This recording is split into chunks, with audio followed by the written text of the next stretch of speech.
हाँ जी, देखो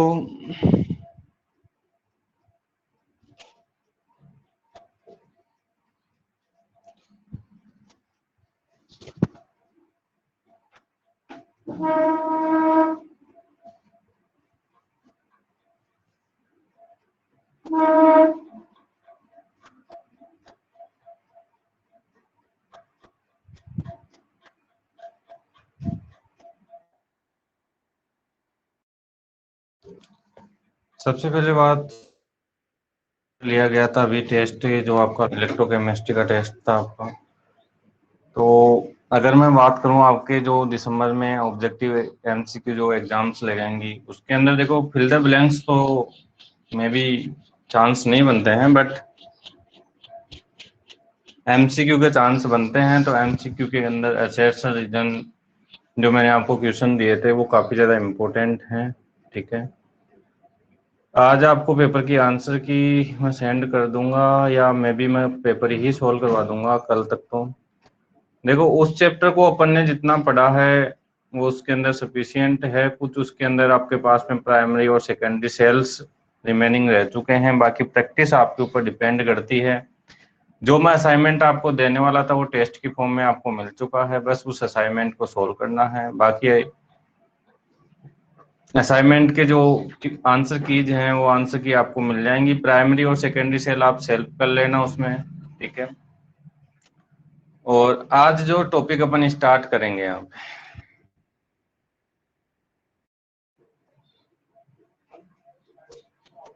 बैटरी नहीं, बैटरी आप खुद पढ़ लेना। जो प्राइमरी और सेकेंडरी सेल है वो खुद पढ़ लेना, कोई खास नहीं है। प्राइमरी सेल होता है या सेकेंडरी रिचार्जेबल होता है, एक नॉन रिचार्जेबल होते हैं। ठीक है, प्राइमरी सेल नॉन रिचार्जेबल होते हैं। ठीक है, जैसे आप घर पे नहीं लेते वो जो आपके पास में वॉल पे लगी हुई घड़ियां होती हैं उनमें क्या होते हैं, प्राइमरी सेल होते हैं, नॉन रिचार्जेबल, रिचार्ज ही नहीं कर सकते। और आप कोई किसान टॉर्च लेकर के आते हो उसमें देखते हो आप रिचार्जेबल सेल होते हैं। ठीक है, जो लिथियम आयन्स के बने हुए होते हैं या निकल फेरस के बने हुए होते हैं बहुत सारे। ठीक है, तो इस तरीके के आप उसमें काम में ले सकते हो, या सीसा संचायक सेल भी काम ले सकते हैं। तो वो तो एक नॉर्मल सी बात है, वो बैटरी वगैरह वो आप सेल्फ भी कर सकते हो। ठीक है, उस चैप्टर के अंदर कुछ अगर पॉइंट अपने को पढ़ाना होगा तो अपना जो दिसंबर के बाद में सेक्शन चलेगा उस सेक्शन के अंदर कुछ ऐड करवा देंगे। मेरे को नहीं लगता कि उसमें कुछ पॉइंट आपको प्राइमरी सेकेंडरी एक क्लास अगर देना हो तो दे देंगे। ठीक है, बाकी प्रैक्टिस आपके ऊपर डिपेंड करती है। असाइनमेंट जो मैं देने वाला था वो आपको टेस्ट की फॉर्म में मिल ही चुका है। उस असाइनमेंट का एक दिन सॉल्यूशन आपको जरूर करवा देंगे, आंसर की आपको सेंड कर दूंगा। अपने अपने जो आपने आंसर किए हैं वो चेक कर लेना। हालांकि मैं भी अगर देखो हैं, अगर रहता है एमसीक्यू पैटर्न ही रहता है ओनली एबीसी एबीसी टाइप में, तो उसमें तो फिल द ब्लैंक्स कहाँ से आएंगे। वो तो एबीसी एबीसी फिल करना होता है। पर क्या पता कि जो तुम्हारी आंसर शीट हो उसके अंदर लगा हुआ है कि हाँ भाई फिल द ब्लैंक्स का एक ही मार्क्स यहाँ पे जो होगा उसके आगे स्पेस कर दे, कि जैसे क्वेश्चन नंबर 10 है उसमें फिल द ब्लैंक्स आ गया तो उसके आगे स्पेस डाल दे, एमसीक्यू न करे तो वो आपको आंसर शीट में फिल करना पड़ जाए। ठीक है, तो ऐसा भी हो सकता है, तो ध्यान रखना। बाकी एसेट्स एंड रीजन तो फिक्स है ही, वो तो एमसीक्यू टाइप ही है। ठीक है, वो तो एक एक नंबर के क्वेश्चन है आपके पास, एमसीक्यू है तो वो तो आएंगे आएंगे, वो तो फिक्स ही है, 100% आएंगे वो तो। बाकी एमसीक्यू की प्रैक्टिस करते रहो आप। आज देखो अपन जो टॉपिक स्टार्ट करेंगे वो सॉलिड 1 तारीख से आपकी स्कूल ओपन हो रही है। ठीक है, आपको नोटिस मिल ही गया होगा इस बार, बिल्कुल गाइडलाइन के अकॉर्डिंग है तो डेफिनेट ओपन होंगी। पिछली बार तो ऐसे ही बोल दिया उसने, डोटासरा ने, कि भाई ओपन कर देंगे, बस भावुक हो गया था वो थोड़ा। इस बार बिल्कुल ऑर्डर आया है कि हाँ ओपन हो ही जाएंगी। तो देखो टाइम खराब नहीं करते हैं, सॉलिड स्टार्ट कर देते हैं। सॉलिड तो है ना आपके, नहीं पता चले सर सॉलिड वाला भी इसमें या सेकंड में। सबसे छोटा चैप्टर फिजिकल केमिस्ट्री का, मैक्सिमम 5 या 7 डेज यहाँ पे लगने वाले हैं। ठीक है, 5 या 7 डेज में कंप्लीट हो जाएगा सबसे छोटा चैप्टर जिसको फिजिकल केमिस्ट्री का बोलते हैं। ठीक है, एक आपको यहाँ पे सॉल्यूशन इन्होंने दिया है, एक सॉल्यूशन दिया है। फिजिकल केमिस्ट्री में ये 2 चैप्टर लिए गए हैं। मैं बात करूं, देखो सॉल्यूशन थोड़ा लंबा है बट सॉल्यूशन इजी है, सॉल्यूशन इजी है, ठीक है। ये स्मॉल है बट अगर मैं बात करूं कि कंसेप्ट की, तो कंसेप्ट यहाँ पे इस टाइप के कंसेप्ट आएंगे कि हाँ सर थोड़ा दिमाग लगाना पड़ेगा, दिमाग के अंदर झुरझुरियां, यहाँ पे थोड़ा दिमाग आपको लगा, ठीक है। थोड़ा मैं इंक डाल लेता हूँ जब तक आप इसको देखते रहो। और है सॉल्यूशन के अंदर आपको दिमाग कम दौड़ाना, क्योंकि उसके अंदर फॉर्मूले थोड़े यूज में आ जाते हैं, ठीक है। यहाँ पे थोड़ा क्या होता है कि फॉर्मूले यूज में लोगे आप, बट उससे पहले आपको थोड़े दिमाग लगाना पड़ेंगे कि सर कितने एटम कैसे निकालूं, कहाँ पे कौन सा एटम रहेगा, ठीक है, इस टाइप से। बट अगर कंसेप्ट सीख गए सॉलिड का, तो मान के चलना कि सॉलिड सॉल्यूशन से इजी है, ठीक है। वैसे तो सभी टॉपिक इजी हैं, पढ़ने के ऊपर डिपेंड करता है आप किस तरीके से पढ़ रहे हो। बाकी पेपर को देखकर कैसा लगा, अपना अपना व्यक्तिगत राय दें, पेपर को देख के कैसा लगा।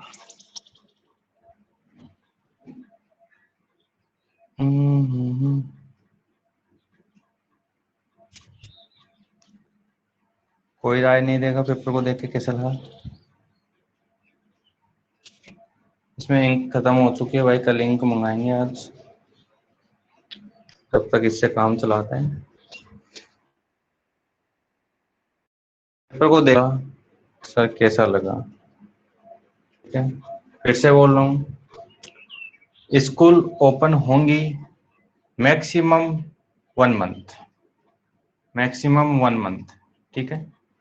तो ध्यान रहे भाई, जितना कवर आप ऑनलाइन में कर रहे हो वो ऑफलाइन में नहीं पढ़ाया जाएगा, इसका स्पेशली ध्यान रखें। कहाँ से पढ़ाएंगे भाई, एक मंथ के लिए ही होंगी मैक्सिमम, देख लेना, ठीक है। हाँ तो सॉलिड और सॉल्यूशन की बात चल रही थी अपनी, सॉल्यूशन भी इजी है अगर आप समझ रहे हो तो, बट इसमें न्यूमेरिकल पोर्शन ही पूरा, मतलब इस टाइप के न्यूमेरिकल, उस टाइप के न्यूमेरिकल सॉल्यूशन में, ठीक है। सभी टाइप के न्यूमेरिकल इसमें डाल दिए हैं। अगर मैं आपको बोलना चाहूँ तो एनसीईआरटी के अगर सारे न्यूमेरिकल आपने सॉल्यूशन कर लिए, तो ये मान के चलना लाइफ में कभी सॉल्यूशन पढ़ने की जरूरत नहीं पड़ेगी, ठीक है। ऐसे ही सॉलिड में है, ठीक है। तो हम बात करते हैं, देखो असेशन रीजन की, एमसीक्यू की, ये मैं आपको पूरी एक बुकलेट बता चुका हूँ, एनसीईआरटी एग्जाम्पलर, ठीक है। उसमें इतने सारे क्वेश्चन, आप उनको सोल्व करो ना पहले, फिर बाकी दूसरों पे जाओ। ऐसे नहीं जुगाड़ मत लगा के सोल्व करना भाई, आंसर आना चाहिए, अगर आंसर आ रहा है तब तो अच्छी बात है, आंसर नहीं आ रहा तो जुगाड़ ही लगा रहे हो बस। सॉलिड स्टार्ट करते हैं, पहला फिजिकल केमिस्ट्री का। सबसे पहले देखो सॉलिड होता क्या है, इंट्रोडक्शन, बचपन से पढ़ते आए हो सर सॉलिड क्या होता है, ठीक है। जब आप बचपन में थे तभी सॉलिड के बारे में जानने लग गए थे। देखो सॉलिड क्या होता है उस चीज की बात करता हूँ, ठीक। अगर सिंपली बात करूं तो ये क्या है, स्टेट ऑफ मैटर है, state of state of matter है, स्टेट ऑफ मैटर क्या है भाई, स्टेट ऑफ मैटर है। एक सिंपल वर्ड में आप बोल सकते हो कि सर सॉलिड क्या है, स्टेट ऑफ मैटर है, ठीक है। पहली बात बिल्कुल इजी है। दूसरी बात अगर मैं इसके बारे में बोलना चाहूं तो इसकी डेफिनेट शेप एंड वॉल्यूम होती है, definite shape and definite he volume इसकी देखने को आपको मिलेगी, ठीक है। कोई सा भी सॉलिड आप लो, जैसे अगर मैं ये आपके पास में ये एक सॉलिड है मेरे पास, ये क्या हो रहा है ये,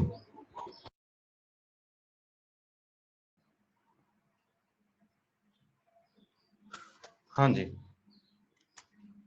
देखते रहो भैया, आगे चलते हैं।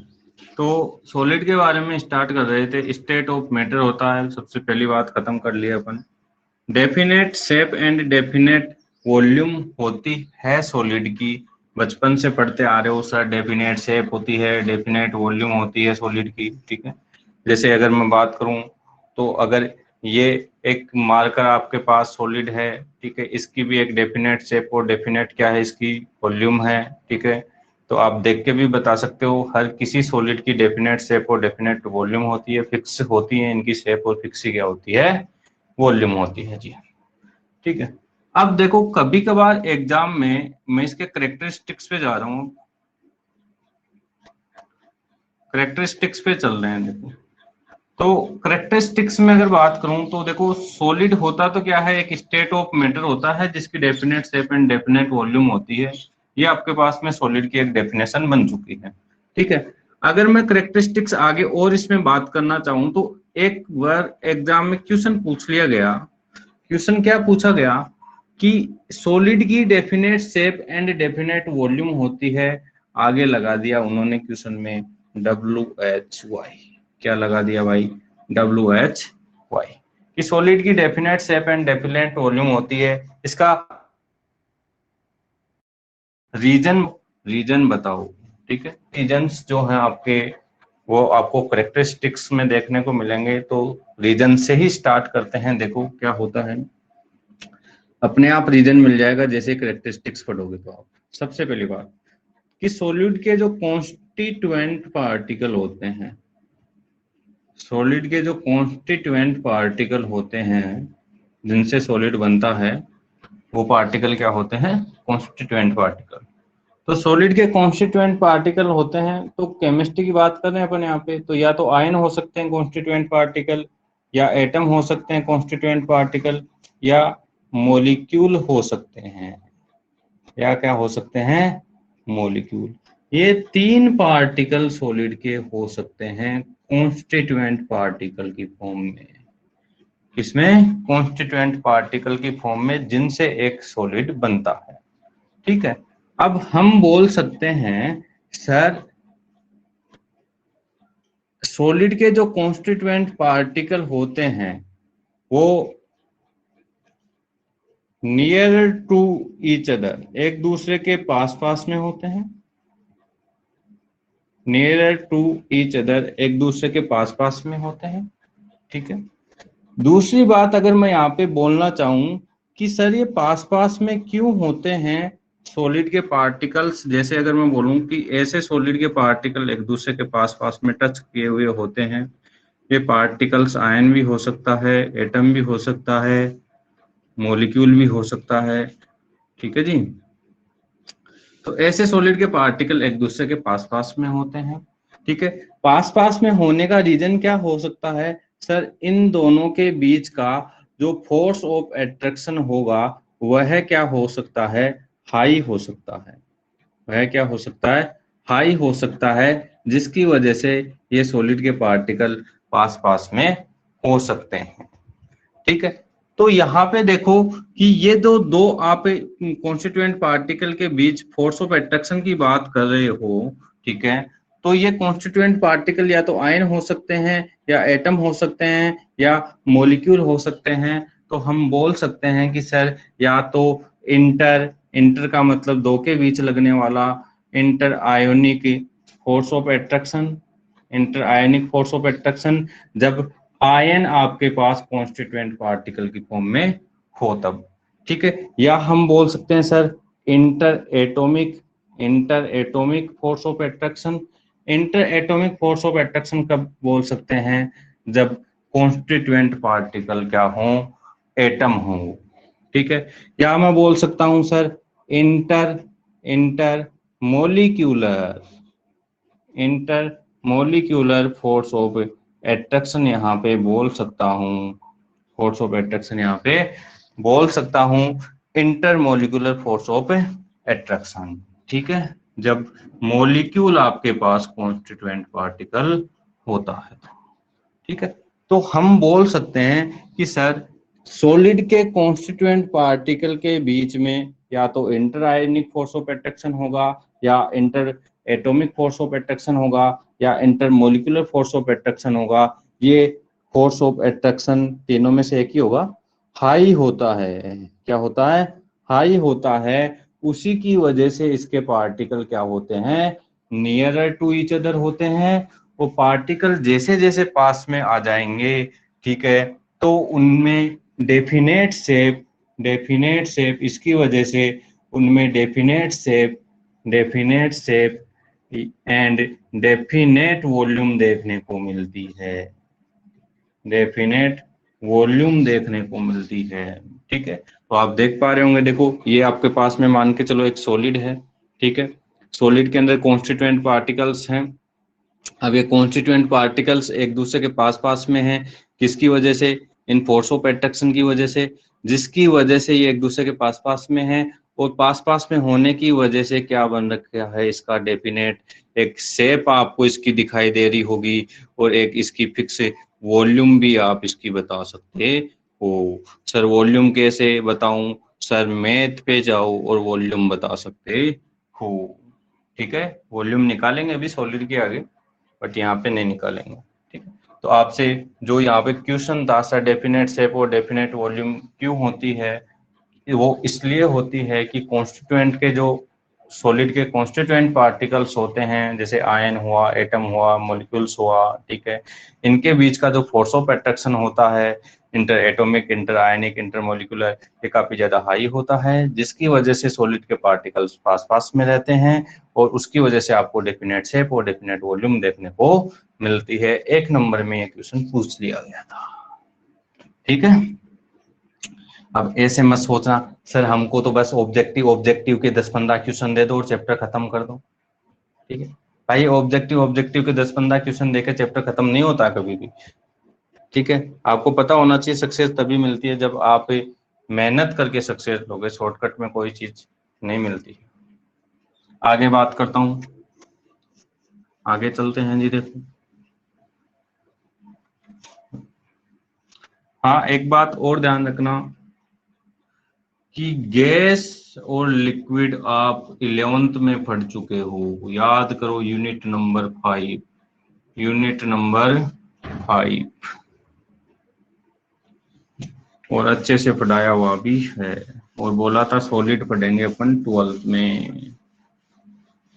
ठीक है जी, और बातें कर लेते हैं देखो इसके बारे में। ठीक है, अब देखो हम नेक्स्ट पॉइंट यहाँ पे क्या बोल सकते हैं, ये कैरेक्टरिस्टिक्स ही मान लो चाहे सारे के सारे, कि inter molecular force of attraction high होता है, मोलिकुलर।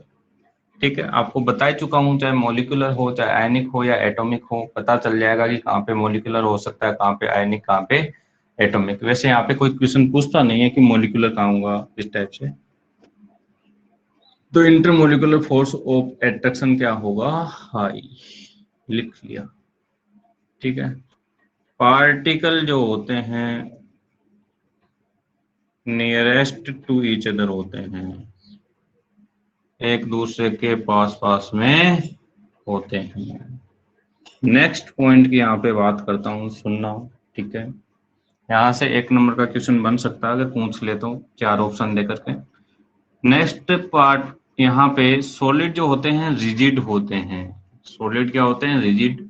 खुद से सोच सकते हो कि सर अगर सॉलिड के इन पार्टिकल्स के बीच में फोर्स ऑफ एट्रैक्शन हाई होगा तो एक रिजिड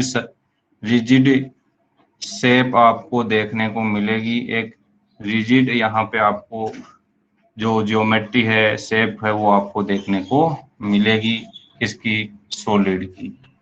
ठीक है,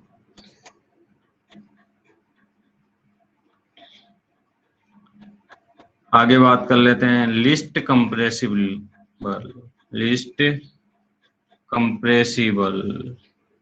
आप सॉलिड को कंप्रेस करते हो तो वो लिस्ट कंप्रेसिबल होते हैं, हाथ से भी कंप्रेस करके दे सकते हो। ठीक है, अपन ये नहीं बोल सकते कि हाँ ये कंप्रेसिबल होते नहीं है। ठीक है, आपके पास में सॉफ्ट सॉलिड भी होते हैं, हार्ड सॉलिड भी होते हैं। सॉफ्ट सॉलिड थोड़ी बहुत क्या हो जाते हैं, कंप्रेस हो जाते हैं, बट हार्ड सॉलिड नहीं हो पाते हैं, इसलिए वर्ड काम में लिया जाता है लिस्ट कंप्रेसिबल। आगे और बात कर लेता हूँ थोड़ी बहुत इसकी, डेंसिटी की थोड़ी बहुत चर्चा कर लेते हैं, डेंसिटी की। ठीक है, डेंसिटी में अगर मैं बात करूं तो देखो, वैसे तो अगर डेंसिटी की बात करें तो क्या होता है, मास बाय वॉल्यूम होता है डेंसिटी। सॉलिड की ही ज्यादा देखने को मिलती है आपको, फिर लिक्विड की होती है, ठीक है, और फिर गैस की। इतना ज्यादा एक्सप्लेन करने की इनकी जरूरत नहीं है, क्योंकि अपन पढ़ चुके हैं भाई, ये अपना 9th क्लास में भी ये पढ़ चुके हैं, ठीक है। हाँ, एक पॉइंट यहाँ पे डाल सकते हो कि ये जो आपके पास में ऑर्डर है, ये ऑर्डर वाटर के अंदर थोड़ा चेंज हो जाता है। वाटर में क्या हो जाता है, चेंज हो जाता है। क्या आ जाएगा, लिक्विड, सॉलिड और गैस बनेगा, ठीक है। इन दोनों का रीजन आप खुद से देखेंगे। अगर यहाँ पे ये रीजन भी बताना पड़े तो कोई मतलब ही नहीं है क्लास लेने का आपका, ठीक है। 12th क्लास में आप हो ही नहीं। अगर लिक्विड और सॉलिड का रीजन भी यहाँ पे बताऊं कि सर इसकी डेंसिटी, यहाँ पे वाटर के केस में लिक्विड की डेंसिटी हाई होती है एज कंपेयर टू सॉलिड, ठीक है, तब तो बस वीडियो बंद करके सोने का काम है, अगर ये नहीं पता है तो, ठीक है। आराम से रेस्ट करो, ये नहीं बताया जाएगा, ठीक है। ऑर्डर बता चुका हूँ। आगे बात करता हूँ। देखो, इसमें एक खास इंपॉर्टेंट पॉइंट और ऐड कर सकते हैं सॉलिड के अंदर। देखो, खास इंपॉर्टेंट पॉइंट क्या है, ठीक है। देखो, सॉलिड के जो पार्टिकल होते हैं, ये पार्टिकल अपनी पोजीशन को लीव नहीं करते हैं, अपनी पोजीशन को लीव नहीं करते हैं, अपनी पोजीशन को छोड़ते नहीं हैं। कहने का मतलब ये है कि मान के चलो, ये एक नंबर जो मैंने यहाँ पे शो किया है, ये एक सॉलिड का पार्टिकल है। ये अपनी पोजीशन को छोड़ करके कहीं पे भी नहीं जाएगा। ऐसा नहीं होगा कि ये एक नंबर एक टाइम पे तो यहाँ दिख रहा था बीच में, फिर दूसरे टाइम पे यहाँ पे कॉर्नर में आ गया। ऐसा बिल्कुल नहीं होता है, ठीक है।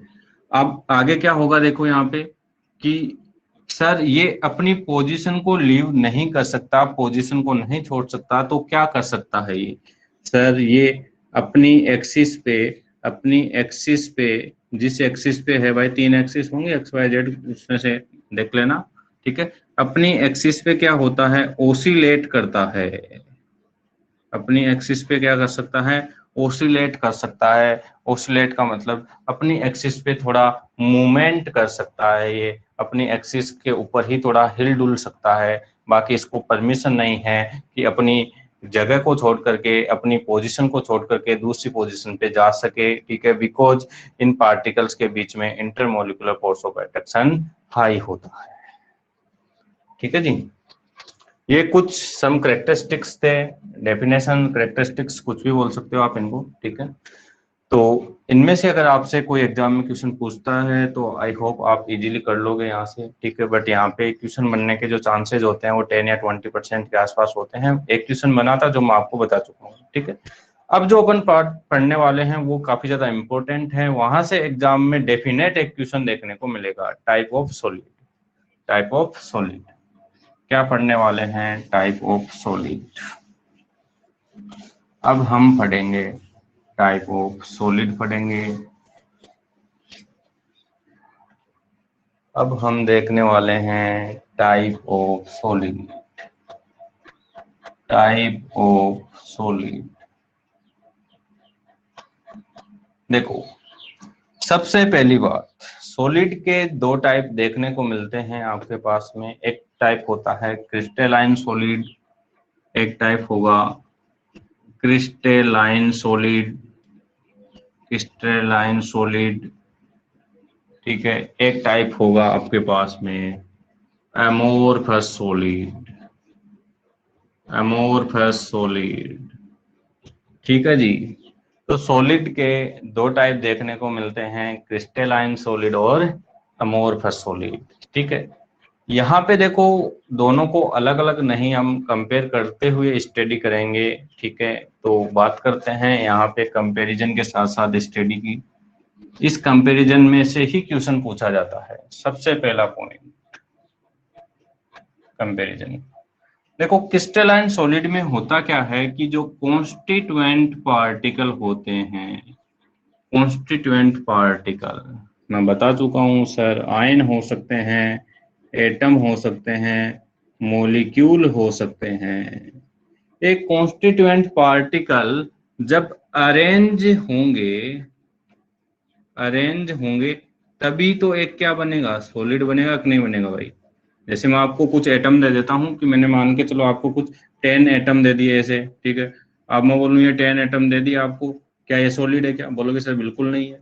तो आप इनको क्या करोगे, अरेंज करोगे, तब जाकर के एक क्या बनता है, सॉलिड बनता है, ठीक है। तो सॉलिड के अंदर कॉन्स्टिट्यूएंट पार्टिकल अरेंज होते हैं, यहाँ पे, ठीक है।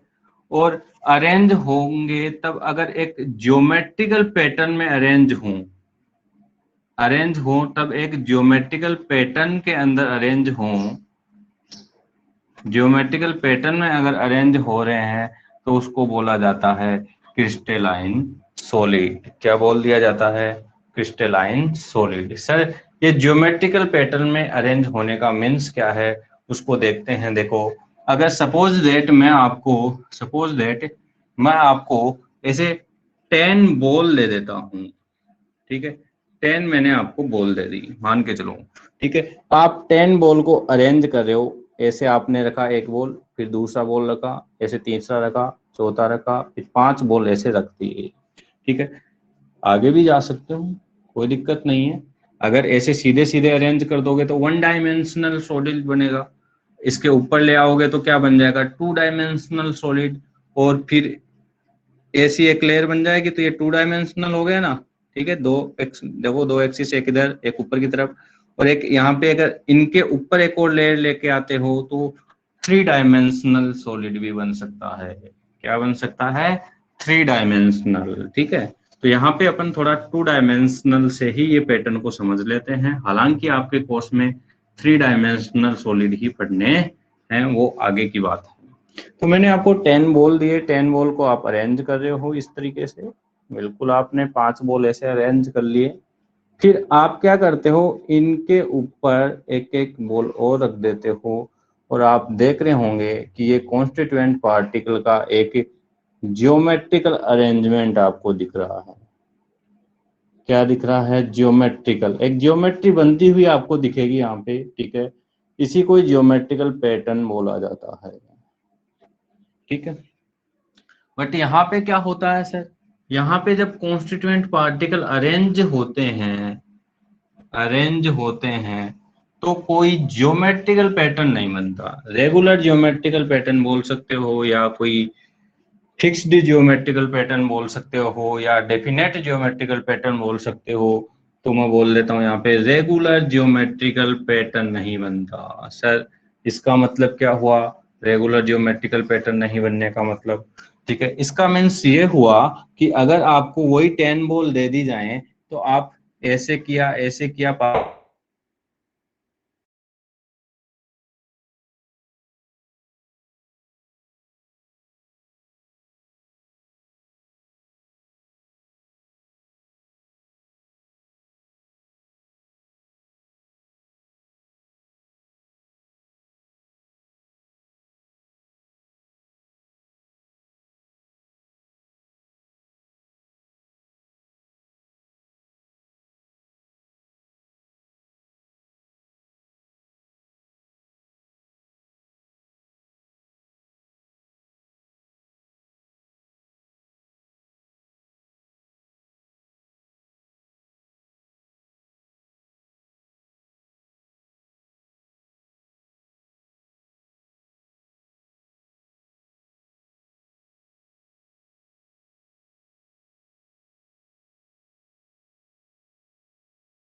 अरे वो ऐसे ही कॉल आ चुका था इसलिए वॉइस नहीं आ रही थी, ठीक है, टेंशन ना लो।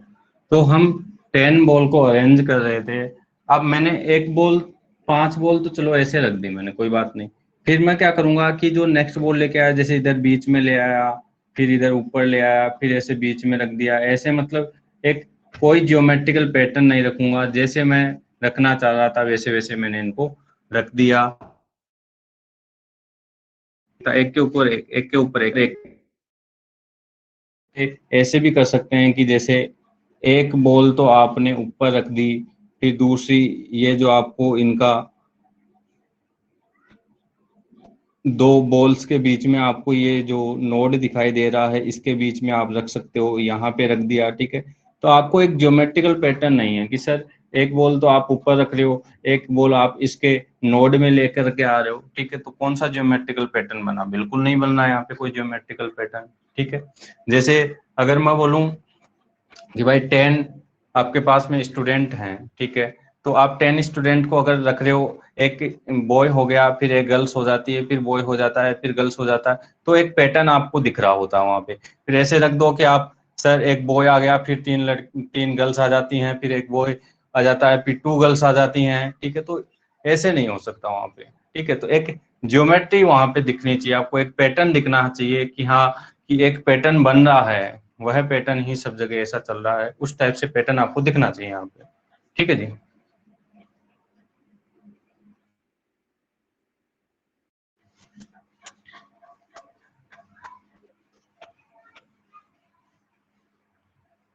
समझ गए होंगे पहले पॉइंट को, बिल्कुल इजी, मुस्कुराते हुए पढ़ा करो, मुस्कुराते हुए पढ़ा करो, आनंद आ रहा होगा,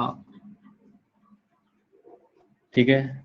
नेक्स्ट पॉइंट की यहाँ पे बात करता हूँ। देखो अभी 5 मिनट के अंदर क्लास को ओवर करना पड़ेगा क्योंकि आज मेरे को कहीं पे जाना है, ठीक है, इसलिए आपकी 9:20 पे क्लास स्टार्ट करने की सोचा था, बट नहीं हो पाया इतना जल्दी। तो नेक्स्ट पॉइंट यहाँ पे मैं थोड़ा डिस्कस करता हूँ, देखना यहाँ पे नेक्स्ट पॉइंट की अगर मैं बात करना कि अगर एटम एक ज्योमेट्रिकल पैटर्न में है, मान के चलो कि अभी आपको बताया मैंने जैसे 1 के ऊपर 1 एटम था, तो आपको एक यहाँ पे फिक्स शेप देखने को मिलेगी, इसकी इसकी क्या देखने को मिलेगी, एक फिक्स शेप भी आप यहाँ पे बोल सकते हो। यहाँ पे क्या बोल सकते हो, इनकी आपको क्या देखने को मिलेगी, फिक्स शेप देखने को मिलेगी, ठीक है। और अगर मैं इनसे कंपेयर करके यहाँ पे बोलना चाहूँ तो यहाँ पे आपको फिक्स शेप देखने को नहीं मिलेगी, ठीक है। हालांकि तुम क्या बोलते हो, फिक्स शेप ही होती है सॉलिड की, बट आप वो जो शेप वहां पे बताते हो, अगर एक कॉमन पॉइंट में मैं बोलूं कि सॉलिड की क्या होती है, फिक्स शेप होती है, फिक्स वॉल्यूम होती है,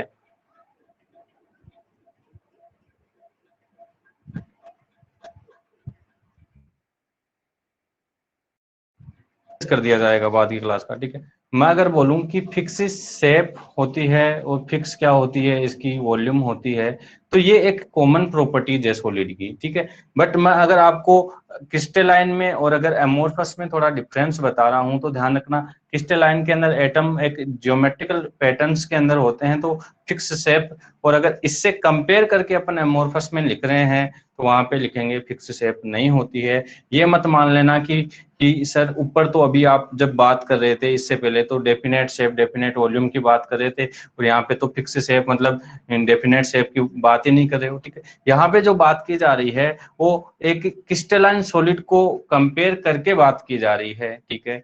और जब वहां पे बात की गई थी वो एक क्रिस्टलाइन सॉलिड को, जो ट्रू सॉलिड होता है वो क्रिस्टलाइन ही होता है, और जो सूडो सॉलिड होता है वो अमोर्फस होता है। तो ट्रू सॉलिड को लेकर के प्रॉपर्टीज निकाली जाती हैं, ऐसे नहीं कि सूडो सॉलिड की प्रॉपर्टीज आप वहां पे लिख रहे हो, ठीक है। आई थिंक आपके पास क्लियर हो गया होगा। नेक्स्ट पॉइंट की बात कर लेते हैं। ये पॉइंट उस पॉइंट से भी काफी इजी पॉइंट है, ठीक है। किस तरीके से रहेगा इजी, देखो अगर मैं बोलना चाहूं तो इनको आप लॉन्ग रेंज ऑर्डर में ले जा सकते हो। सर ये लॉन्ग रेंज ऑर्डर क्या होता है, कुछ समझ में नहीं आया, ठीक है।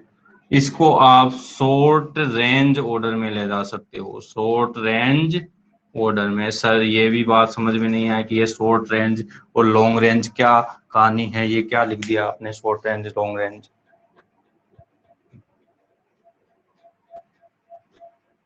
ठीक है। तो आप ये सोच रहे होंगे सर ये शॉर्ट रेंज क्या आ गया, लॉन्ग रेंज क्या हो गया, ठीक है।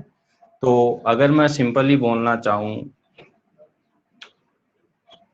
तो एक जनरल एग्जांपल लेता हूँ। मान के चलो आप मिठाई की दुकान पे चले गए, ठीक है। मिठाई की दुकान वाला क्या करेगा, जो लड्डू होते हैं उनको ऐसे ऐसे एक के ऊपर एक रख करके काफी हाइट तक लेकर के चला जाता है। वो क्यों लेकर के चला जाता है, लॉन्ग रेंज ऑर्डर हो गया ना वो, एक लॉन्ग रेंज के अंदर।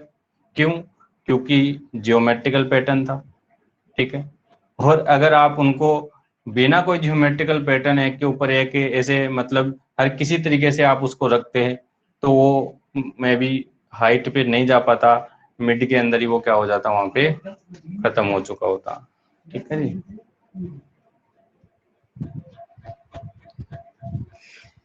हाँ जी, क्लास को खत्म करते हैं, ठीक है।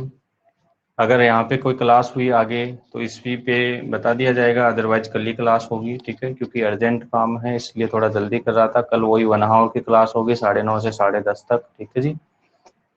ये 3 पॉइंट हैं, तीनों पॉइंट्स काफी इंपॉर्टेंट हैं।